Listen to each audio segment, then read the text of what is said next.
ഈ ആഴ്ചത്തെ ന്യൂസിൽ നമ്മൾ ശ്രദ്ധിച്ചിട്ടുണ്ടായിരിക്കും, കേരളത്തിൽ പല സ്ഥലങ്ങളിലായിട്ട് അമീബിക് മസ്തിഷ്ക ജ്വരം പലർക്കും പിടിപെട്ടത്.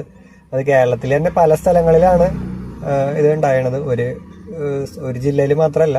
ഇതിന് കാരണമാണ് ബ്രെയിൻ ഈറ്റിംഗ് അമീബ എന്ന് പറയുന്നത്. വാം വാട്ടർ കണ്ടീഷൻസിലാണ് ഉണ്ടായിരിക്കുക.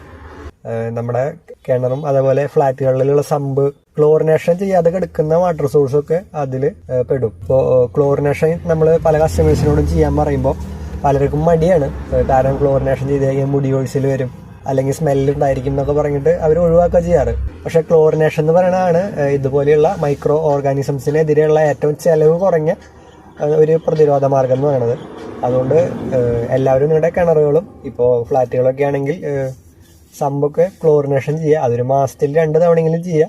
ഇപ്പോൾ ഫ്ലാറ്റുകളാണ് വാട്ടർ ട്രീറ്റ്മെന്റ് പ്ലാന്റ് ഉണ്ടെങ്കിൽ അവിടുത്തെ ക്ലോറിനേഷൻ നടത്തുന്ന ഡോസിംഗ് പമ്പുകൾ പ്രോപ്പറായിട്ട് വർക്ക് ചെയ്യുന്നില്ല എന്നുള്ളത് എപ്പോഴും ഇൻസ്പെക്ട് ചെയ്യുക. പിന്നെ ഒരു കാര്യം ശ്രദ്ധിക്കാനുള്ളത്, ക്ലോറിൻ ആഡ് ചെയ്ത് അപ്പം തന്നെ ഒരു കാർബൺ ഫിൽറ്റർ വഴി ഫിൽറ്റർ ചെയ്ത് ഉപയോഗിച്ചുകൊണ്ട് പ്രത്യേകിച്ച് ഉപകാരമില്ല.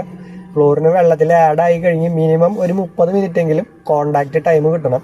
അതിനുശേഷം മാത്രമേ നിങ്ങൾ ഏതെങ്കിലും കാർബൺ ഫിൽറ്റർ വഴി ഫിൽറ്റർ ചെയ്യാൻ പാടുള്ളൂ. അല്ലെങ്കിൽ വെള്ളത്തിലേക്ക് ആഡ് ചെയ്ത ക്ലോറിൻ്റെ എഫക്റ്റ് അപ്പോൾ തന്നെ ഇല്ലാതാവും. അപ്പോൾ ഡിസിൻഫെക്ഷന് വേണ്ടിയിട്ട് വെള്ളത്തിൽ ക്ലോറിൻ ആഡ് ചെയ്യണമെങ്കിൽ 30 മിനിറ്റെങ്കിലും കോണ്ടാക്ട് ടൈം കൊടുക്കണം. അതിനുശേഷം വെള്ളത്തിലുള്ള എക്സസ് ക്ലോറിനെ റിമൂവ് ചെയ്യാൻ നിങ്ങൾക്ക് വേണമെങ്കിൽ ആക്ടിവേറ്റഡ് കാർബൺ ഫിൽറ്റർ ഉപയോഗിക്കാം.